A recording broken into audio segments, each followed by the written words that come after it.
তোমার সৃষ্টিকর্তা যিশু খ্রিস্ট নয়, তোমার সৃষ্টিকর্তা 33 কোটি দেবতার কেউ নয়, বরং তোমার সৃষ্টিকর্তার নাম হলো আল্লাহ।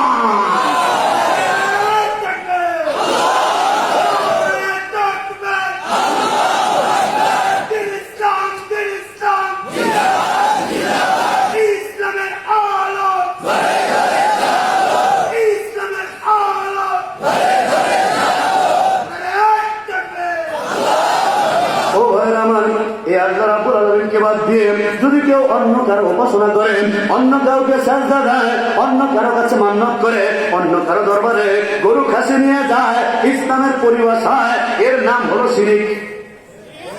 এর নাম এই ব্যাপারে আল্লাহ রাব্বুল আলামিন কোরআনে কারীমের সূরা হজের 73 থেকে 74 নম্বর আয়াতের মধ্যে ইরশাদ করেন, তোমরা আল্লাহকে বাদ দিয়ে যাদেরকে ডাকো এরা সম্মিলিতভাবে একটা মাছ তৈরি করতে পারবে না।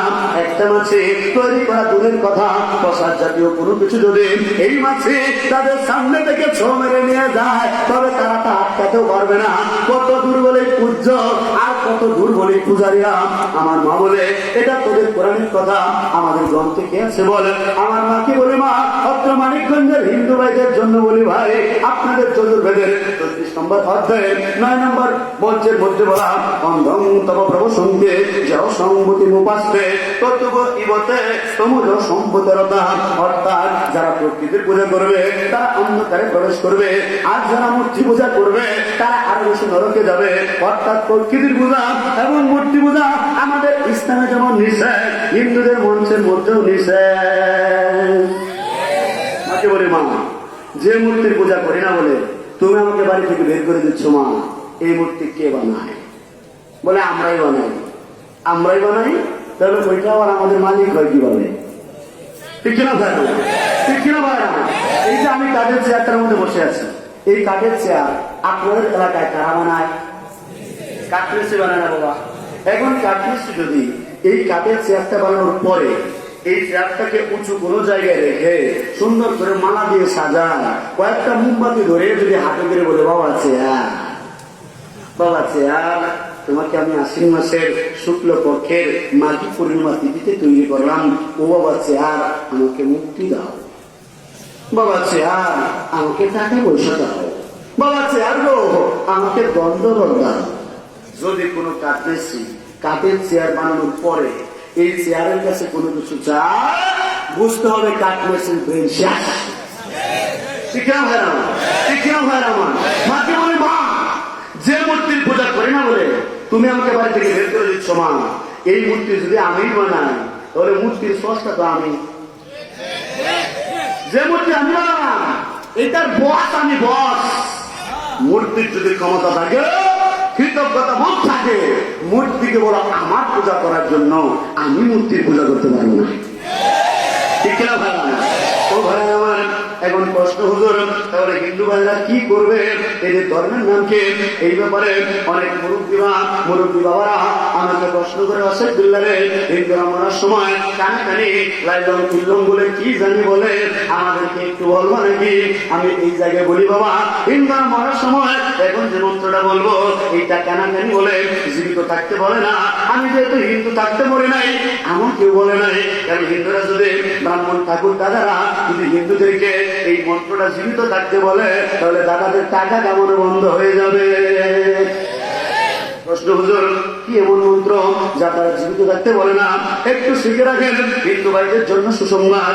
হিন্দু ভাইদের উত্তরায়ণ বেদের মধ্যে বলা, লা ইলাহা পরতি পাপম ইল্লা ইলাহা পরম পদম জন্ম বৈকুণ্ঠ অপরিণতি তজকিনা মুহাম্মদম। অর্থাৎ আল্লাহর আশ্রয় ব্যতীত প্রকৃত কোন আশ্রয় নাই। বৈকুণ্ঠে অর্থাৎ স্বর্গে যদি জন্ম লাভ করতে হয়, আল্লাহর আশ্রয় গ্রহণ করতে হবে। আর এই জন্য হযরত মুহাম্মদ সাল্লাল্লাহু আলাইহি ওয়াসাল্লামকে অনুসরণ করতে হবে। আর আমার রাসূল পাক সাল্লাল্লাহু আলাইহি ওয়াসাল্লাম বলে গিয়েছেন, কুল ইয়া আইয়ুহান নাস লা ইলাহা ইল্লাল্লাহ তুফলিহু, বলো হে মানুষ সকল, আল্লাহ ছাড়া কোনো মাবুদ নাই, কামিয়াব হয়ে যাবে। ও মুসলমান, আমরা সমস্ত মুসলমানের পক্ষ থেকে আল্লাহ রাব্বুল আলামিন আমাকে দয়া করে মায়া করে আজকে যে কালেমার নিয়ামত দিয়েছে, দান করেছে, এই কালেমার দাওয়াতটুকু আপনাদেরকে নিয়ে তাদের কাছে পৌঁছে দিলাম এবং তাদেরকে এই ময়দান থেকে ঘোষণা করছে, ও হিন্দু দাদা দিদিরা, আপনারা যদি এই দুনিয়ার মধ্যে যেমন আমরা হিন্দু মুসলমান একসাথে ভাই ভাই বসবাস করি, মৃত্যুর পরেও যদি একসাথে থাকতে চান, তাহলে আমার আল্লাহকে মানতে হবে, রাসূলকে মানতে হবে, মূর্তি পূজা ছেড়ে দিয়ে দিল থেকে বলতে হবে লা ইলাহা ইল্লাল্লাহু মুহাম্মাদুর রাসূলুল্লাহ। এই দাওয়াত দেওয়ার জন্য কে কে রাজি আছেন? ইনশাআল্লাহ সবাই সবাই রাজি আছেন? একটু বুঝে শুনে হাত তোলেন।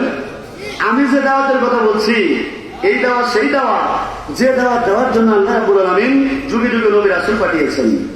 এই দাওয়াত সেই দাওয়াত। উলামায়ে কেরামকে জিজ্ঞেস করে দেখেন, রাসূল পাক সাল্লাল্লাহু আলাইহি ওয়াসাল্লাম নবুয়ত প্রাপ্তির পর থেকে নিয়ে শেষ জীবন পর্যন্ত এই দাওয়াত দিয়েছেন, ঠিক কিনা ভাই আমার? তাকিয়ে দেখেন, হযরত শাহজালাল রহমাতুল্লাহ আলাইহি, শাহ পরান রহমাতুল্লাহ আলাইহি, শাহ মাসুদ রহমাতুল্লাহ আলাইহি, শাহ সুলতান রবি রহমাতুল্লাহ আলাইহি, খাজা মাইনুদ্দিন চিশতি রহমাতুল্লাহ আলাইহি, বরফির আব্দুল কাদের জিলানী রহমাতুল্লাহ আলাইহি, বায়তুল গোস্তানী রহমাতুল্লাহ আলাইহি, এই আল্লাহর ওলিরা ভারতবর্ষে এসে কালেমার দাওয়াত দিয়েছে। ওনাদের দাওয়াতের উসিলায় লক্ষ লক্ষ কাফের মুশরিক কালেমা পড়ে মুসলমান হয়েছে। হয়েছে কি বাবা? এখন এই দাওয়াত যদি আপনি আমি আজকে না দেই, হবেটা কি? আজকে অলভিশন, ক্যারিটাস, স্বাবলম্বী, ব্রাক, এই সমস্ত নন গভর্নমেন্ট অর্গানাইজেশন গুলা সেবার নাম দিয়ে খেদমতের নাম দিয়ে আজকে মুসলমানদেরকে টাকা পয়সা দেয়, মুরগির খামার করে দেয়, গরুর খামার করে দেয়, কাশির খামার করে দেয়, বাচ্চাদেরকে স্পন্সর করে, মশারি দেয়, ডিম দেয়, পোলাও বিরিয়ানি খাওয়ায় কিনা বাবা। আর এইটা করে আমার মুসলমানদের ইমানটাকে আজকে তারা নষ্ট করে দিচ্ছে।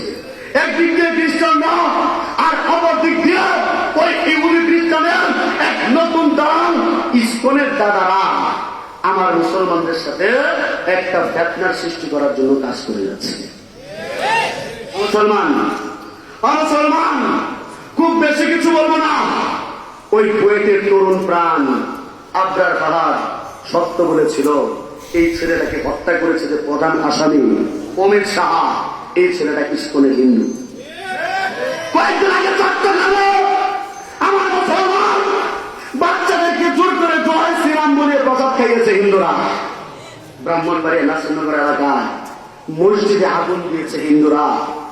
মুসলমান শুধু তাই না, আজকে আপনি এই দাওয়াতের কাজ ছেড়ে দিয়েছি বলো, ওই বৈশাখী আমার আল্লাহর সাথে আঘাত করেছে, আমার রাসূলকে কটূক্তি করেছে।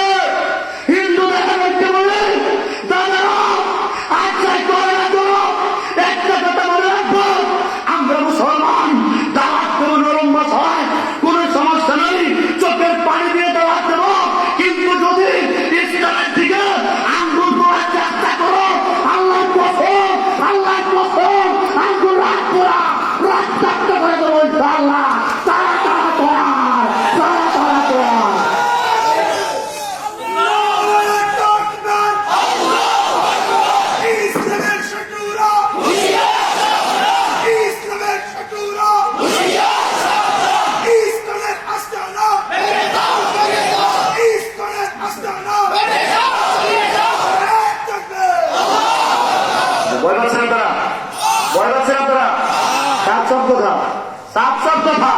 যে পর্যন্ত হায়াত আছে বাঁচবো, হায়াত শেষ করে দেবো, ঠিক কিনা ভাই আমার?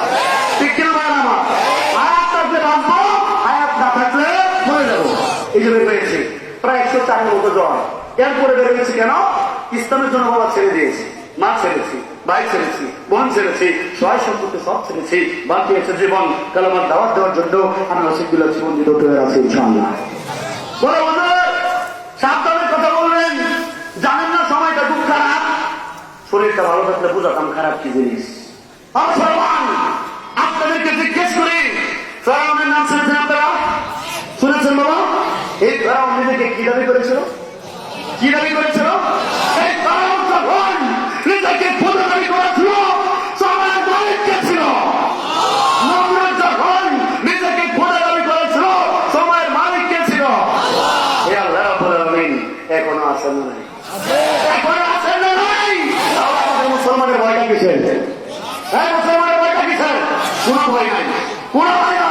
সাফ সাফ কথা আপনাদেরকে জিজ্ঞেস করি, আজকে আপনাদের এই এলাকার ইমামদীপ্ত মুসলমানের চাদরা দেখে মনে পড়ছে আমাদের আকাবির মুফতি আমির রহমতুল্লাহ আলাইহির কথা।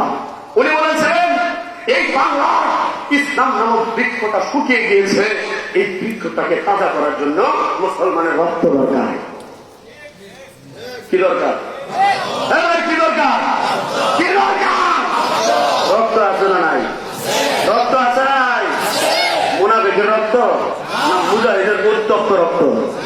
এই রক্ত দিতে রাজি আছেন তো ইনশাআল্লাহ? যদি যৌবন দিতে হয়, যদি জীবন দিতে হয়, দিব। যদি আল্লাহ দুশমনদের আনসার জমিরা ওই কোরআন পরিসরের বুরহানের দিলেন আমার জমির দুশমনদেরকে যারা প্রযুক্তি করেছে আমার জমিকে আজকে 60টা প্রাণ দিয়েছে, শুধু 60টা প্রাণ না, প্রয়োজনে 60 লক্ষ 60 কোটি প্রাণ দিতে আমরা মুসলমান কারা কারা করা আছেন ইনশাআল্লাহ।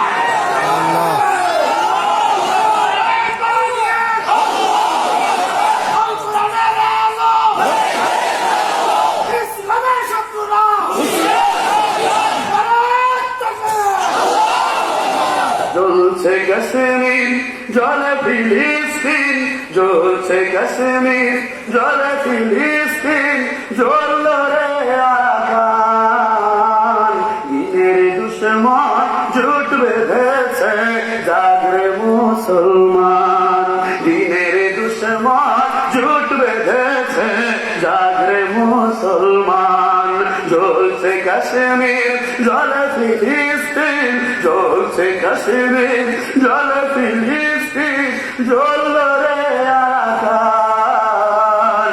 দিনের দুশ্মন জোট বেঁধেছে, জাগরে মুসলমান। দিনের দুশ্মন জোট বেঁধেছে, জাগরে মুসলমান। আল্লাহ রাব্বুল আলামিন আমাদের প্রত্যেক মুসলমানকে কবুল করেন। এবং অনেকেই আমার জীবনী জানতে চান, আমি বয়ানে জীবনী বলে অনেক সময় নষ্ট করি না। আপনাদের জন্য ছোট্ট উপহার, এখানে সুসংবাদ হলো 20 টাকা দাম আমার লেখা প্রথম বই কেন সাল্লাহ মূর্তি পূজা। অল্প কিছু পাওয়া যাচ্ছে, আমার গাড়িতে পাবেন ইনশাল্লাহ। দোয়ার পরে ইনশাল্লাহ যাদের সম্ভব হয় আপনারা নিজেরাও করতে পারবেন। 2টা 10টা 5টা কিনে নিলে আপনার পার্শ্ববর্তী একজন দিতে পারেন। আল্লাহ আমাদেরকে কবুল করেন। ও আজকে